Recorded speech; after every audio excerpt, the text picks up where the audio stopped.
Sadyana masjidni ro'parasidan Novostroyga 7 qavatli binoda 3 xonali xonamiz srochni sotuvga chiqdi. Eng qizig'i, opam aytadilarki, srochni chetda chiqib ketishim kerak, o'sha uchun bir kunda sotishim kerak deyaptilar. Mana shu hol bo'ladi, prikoshka qismi operator. Mana shu tashqari taraf eshikdan kirib turish, gani to'g'risi salgina bardakroq.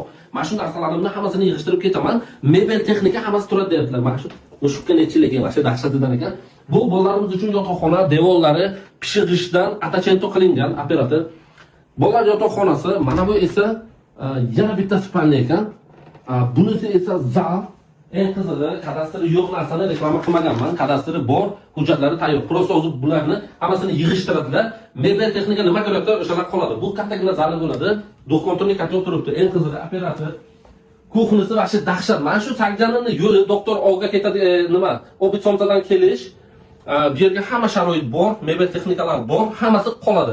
Faqat o'zlarini kiyib ketadigan narsalarni olib ketadilar. Konditsioner, do'kontorning katovi bor. Narxi 73 ming, ozgina savdosi bor. Xudo xolasa barakasini ham qilib beramiz. Hammalaringizni yaxshi ko'ramiz. Pastdagi nomerlarga aloqa chiqaverasizlar.